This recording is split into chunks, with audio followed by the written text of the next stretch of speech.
আমাৰ অঞ্চমিক সংঘৰ বড়ো ডাঙৰীয়াই প্ৰত্যেক ঘৰে ঘৰে সোমাই মানে ধনৰ লেনদেন কৰা বুলি কৈছে।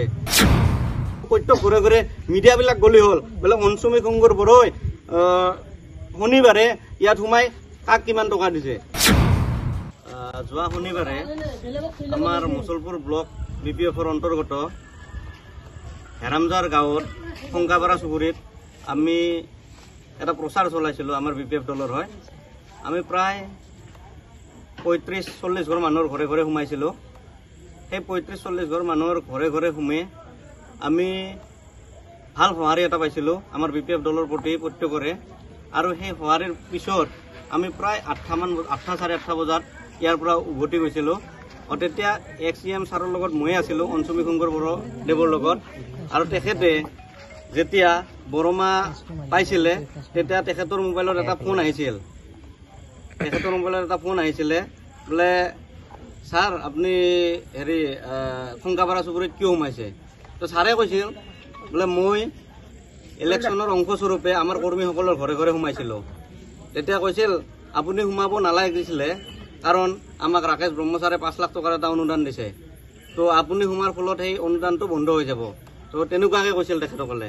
তাৰপিছত ছাৰে কৈছিল চৰকাৰী আঁচনিটো বেলেগ আৰু ইলেকশ্যনৰ কেম্পেইনটো বেলেগ। মই ওচৰতে আছিলোঁ ছাৰৰ। তেতিয়া ছাৰে ফোনটো মোলৈ দিছিল। মই সুধিছিলোঁ তুমি কোন হয়? তাৰপিছত তেওঁ কৈছিল মই আসিৰ। ময়ো নিজে কৈছিলোঁ বোলে মই জাহাংগীৰ হয়, কি প্ৰব্লেমটো কি হৈছে নো? তেতিয়া কৈছিল কি অঞ্চমি ছাৰে আমাৰ শংকাপাৰা জানপাৰ মাধাপুৰ এইখিনি এৰিয়াত সোমাব নালাগে। মই কৈছিলোঁ ইলেকশ্যনৰ অধিসূচনা জাৰি হৈছে, এতিয়া আমি প্ৰত্যেক ঘৰে ঘৰে সোমাম, তাত কি আপত্তি আছে? তো ইলেকশ্যনৰ কেম্পেইন কৰা সকলোৰে অধিকাৰ আছে। ভাৰত এখন গণতান্ত্ৰিক দেশ। তো আপোনালোক চবেই জানে ভাৰত গণতান্ত্ৰিক দেশ যিহেতু আমি নহয়, BPF নহয়, UPPL নহয়, BJP গণ সুৰক্ষা পাৰ্টি সকলোৱে কেম্পেইনিং কৰিব, তাত বাধা দিব লগা একো নাই।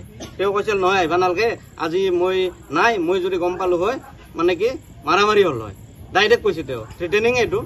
তাৰপিছত আমাৰ প্ৰমাণ আছে এইবিলাক। তাৰপিছত মই কৈছিলোঁ আমি 2 এদিনতে আৰু সোমাম, আমাৰ সোমাব লগা আছে 35 ঘৰতে সোমালোঁ, 10 ঘৰমান আৰু বাকী আছে, সেইখিনিতো আমি সোমাম। তো তেওঁ কৈছিল এইবাৰ আহিলে আহিবি, ৱেলকাম জনাইছোঁ, আমি মাৰামাৰি কৰিম, তেনেকুৱা ধৰণে কৈছে। আৰু এতিয়া কথাটো হ'ল কি, আজি প্ৰেছ মিটৰ উদ্দেশ্যটো হ'ল কি, তেখেতসকলৰ UPPL দলৰ মুছলপুৰ ব্লকৰ পৰা কেইটামান আমাৰ দলৰ ওপৰত এলিগেশ্যন দিছে, অৰ্থাৎ আমাৰ প্ৰাক্তন নিয়মৰ ওপৰত এলিগেশ্যন দিছে। সেইকেইটা হ'ল তেখেতসকলে কৈছে কি আসিৰৰ ওপৰত আমাৰ প্ৰাক্তন নিয়মে কেছ দিয়াটো ভুল হৈছে। কাৰণ আপোনালোকক কৈছোঁ সেই ভিডিঅ'টোৰ ইতিমধ্যে গোটেই পৰ্টেল নিউজত ওলাইছে, আৰু এই পৰ্টেল নিউজবোৰত আপোনালোকে শুনিছে যে তেওঁ ভাবুকি দিছে নে নাই। সেইটো দেখ জল কল্পত হৈছে। তাৰপিছত কথাটো হ'ল কি, তেখেতসকলৰ ব্লক কমিটিৰ তৰফৰ পৰা যিটো এলিগেশ্যন দিছে, তেখেতসকলে কৈছে কি BPF-এ 17 বছৰত যদি কাম কৰিলে হয় তেতিয়াহ'লে BPF-এ কিয় কেম্পেইনিং কৰিব লগা হৈছে, কিয় ঘৰে ঘৰে প্ৰচাৰ কৰিব লগা হৈছে। মই আপোনালোকৰ মাধ্যমেদি এটা কথা জনাব বিচাৰিছোঁ, আমাৰ BPF দলৰ সভাপতি শ্ৰীযুত হাগ্ৰামা মহিলাৰী ডাঙৰীয়াই আমাৰ এটা অভিযান আৰম্ভ কৰিছে, কেম্পেইনিং। সেইটোৰ নাম হ'ল ঘৰে ঘৰে BPF, গাঁৱে গাঁৱে BPF।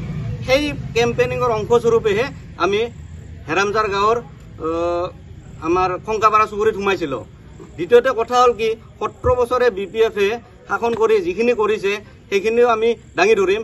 তাত কৈছোঁ আমি কি 17 বছৰে শাসন কৰাৰ পিছত যদি BPF দলে হেৰামজাৰত বা প্ৰচাৰ চলাব নালাগে, তেতিয়াহ'লে ভাৰতৰ প্ৰধানমন্ত্ৰী নৰেন্দ্ৰ মোদী ডাঙৰীয়া আজি 10 বছৰ শাসন কৰাৰ পিছত কিয় কেম্পেইনিং কৰিছে?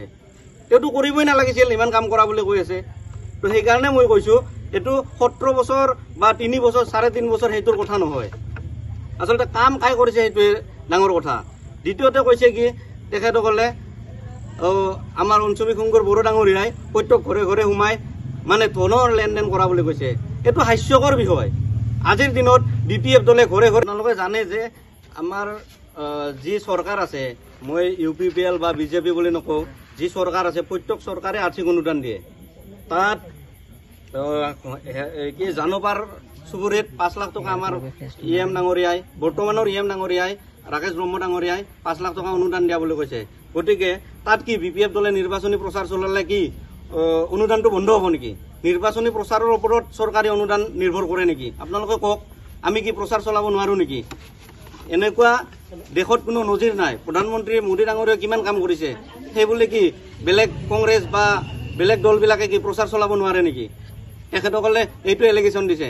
তাৰপিছত তেখেতসকলে এটা এলিগেশ্যন দিছে কি BPF দলে 17 বছৰত একো কাম কৰা নাই।